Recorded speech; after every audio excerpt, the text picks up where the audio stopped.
Hello दोस्तों, नमस्कार। आज का ये वीडियो बहुत ही इंपॉर्टेंट होने वाला है नए किसान फार्मर्स के लिए, जो नए बायोफ्लॉक फिश फार्मिंग कर रहे हैं या नया रैस फार्मिंग कर रहे हैं। उन लोग के लिए बहुत इंपॉर्टेंट होने वाला है, क्योंकि विंटर का सीज़न स्टार्ट हो रहा है और विंटर के सीज़न में मछली पालन करने में बहुत सारे नए फार्मर्स को परेशानियों का सामना करना पड़ता है दोस्तों। तो आज इस वीडियो में हम लोग पंगेसियस मछली के बारे में बात करने वाले, जो कि कैटफिश प्रजाति की मछली है, जिसको बहुत जगह बहुत सारे एरिया में अलग अलग नाम से जाना जाता है। कहीं पे पंगास बोलते हैं, कहीं पे जासर बोलते हैं, कहीं प्यासी बोलते हैं। तो बट इन सब चीज़ों का कल्चर कैसे किया जाता है विंटर सीजन के अंदर में, और क्या परेशानियां हो सकती है, इन सब बारों में डिस्कस करेंगे हम लोग। और बेसिकली एक कहावत से मैं आपको स्टार्ट करना चाहता हूँ विज्ञान के माध्यम से, कि बीमारी के उपचार से अच्छा उसका रोकथाम है। मतलब जब आप मछली पालन कर रहे हैं तो उसमें कोई परेशानी नहीं आए, उसके पहले ही आप उसके रोकथाम के बारे में तो सोचना चाहिए, तो जानकारी लेनी चाहिए दोस्तों। नमस्कार, एक बार आपका फिर से स्वागत है आपके अपने एपी बायोफ्लॉक फिश फार्म के यूट्यूब चैनल पे दोस्तों। आज हम लोग बात करने वाले हैं पंगास मछली के बारे में, जिसको पंकज भी बोलते हैं, पंगास है, जासर है, प्यासी भी बोलते हैं दोस्तों। बेसिकली पंगेसियस का कल्चर क्यों करना चाहिए? क्योंकि पंगेसियस मछली का वृद्धि दर बहुत ज़्यादा है। इसके मांग घरेलू एवं विदेशी बाजारों में भी बहुत अच्छा है। इसमें रोग निरोधक क्षमता ज़्यादा होती है दूसरों मछली की अपेक्षा। और सबसे बड़ा चीज़ है कि अगर ऑक्सीजन का प्रॉब्लम है अगर आपके पास में, या मशीन का दिक्कत आ जाता है, तो ये वायु श्वासी होने के कारण कम ऑक्सीजन में भी बहुत अच्छे तरीके से जिंदा रह सकता है मछली। इसके शरीर में कांटा कम होता है, इसलिए प्रोसेसिंग के लिए बहुत अच्छा माना जाता है। कृत्रिम भोजन बहुत आसानी से ग्रहण करता है। और सबसे बड़ा चीज़ है कि अगर आप बायोफ्लॉक में मछली पालन कर रहे हैं तो आप, या रेस कर रहे हैं तो आप कार्प मछली के साथ भी पंगास का पालन कर सकते हैं। तो दोस्तों सबसे बड़ा परेशानी अभी क्या आ रहा है कि जो भी नए फार्मर्स फार्मिंग कर रहे हैं, तो अभी विंटर सीजन स्टार्ट हो रहा है। विंटर सीजन में सबसे ज़्यादा प्रॉब्लम आता है टेम्परेचर का।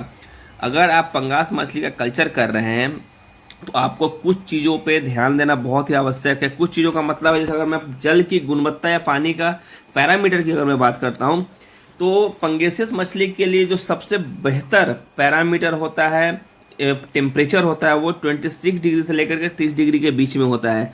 अगर आपका टेम्परेचर 22, 20 इस तरीके से अगर पानी का हो रहा है तो प्रॉब्लम यहाँ पे आपको फेस करना पड़ सकता है। इसमें पंगास मछली का कल्चर दिक्कत हो सकती है, आपको मोर्टलिटी इसमें बहुत ज़्यादा होगा। इसलिए आपको पानी का टेम्परेचर हमेशा विंटर सीजन में कंट्रोल करके रखना है। सेकेंड चीज़, पीएच की जो मात्रा है 6.5 से 7.5 8 तक बहुत आप अच्छे से इसको सर्वाइव करवा सकते हैं। अगर 6.5 से नीचे जाता है तो दिक्कत है, और 8.5 के ऊपर जाता है तो दिक्कत है। इसमें जो ऑक्सीजन की मात्रा होती है 5 से नीचे होनी चाहिए, लेस देन 5 ppm है तो भी कोई दिक्कत नहीं है। इसमें अमोनिया जो है 0 से लेकर के 0.5 के बीच में रहेगा तो भी कोई दिक्कत नहीं है। इस तरीके से आप इसमें मछली पालन बहुत अच्छे से पंगास का कर सकते हैं। सबसे बड़ा चीज़ है कि पंगास मछली की अगर मैं बात कर रहा हूँ तो आपको ये जानना बहुत ही ज़रूरी है कि पंगास मछली सर्वभक्षी है। सर्वभक्षी का मतलब ये होता है कि ये मछली सब तरीके की चीज़ें खा सकती है। और ज़्यादातर अगर हम लोग बायोफ्लॉक या रेस फार्मिंग कर रहे हैं तो उसमें फ्लोटिंग फीड देना ही बहुत ही उपयोगी है पंगास मछली के लिए, क्योंकि ये घुला हुआ दाना नहीं खाता है। या हम सोचेंगे कुछ मिक्स करके घुला के पानी में डाल देंगे तो खा लेगा, तो वो बिल्कुल भी नहीं होगा।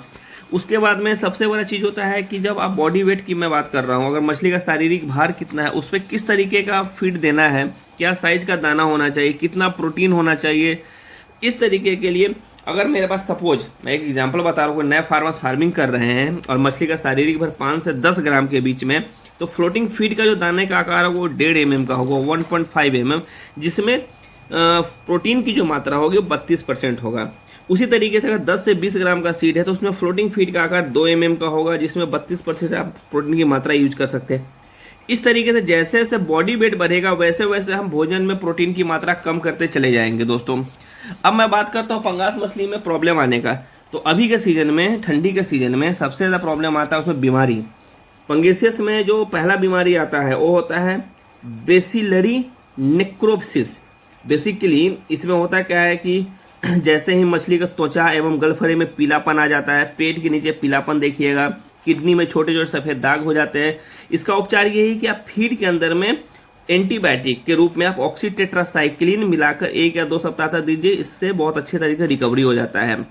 रेड स्पॉट आना, ये बेसिकली ज़्यादातर तापमान में परिवर्तन के कारण आता है।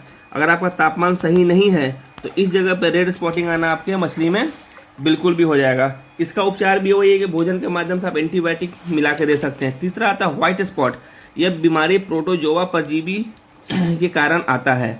इसमें भी आप पोटेशियम पर मैग्नेट की मात्रा पानी में 10 से 15 ppm मिला करके दे सकते हैं ताकि इसकी बीमारी में रोकथाम होगा। फंगस इन्फेक्शन आता है। यह फंगसेस के बेसिक फ्राई एवं जो बच्चा होता है ना फ्राई लाइन फ्राई का, उस 10% पोटेशियम पर मैग्नेट में देकर उसको भी सही कर सकते दोस्तों। तो इस वीडियो को अंत तक देखिए। जो भी नया फार्मर्स फार्मिंग कर रहे हैं, मुझे लगता है कि ये वीडियो उन लोगों के लिए बहुत ही ज़्यादा उपयोगी है ताकि अच्छे तरीके से आप फार्मिंग कर सकते हो दोस्तों।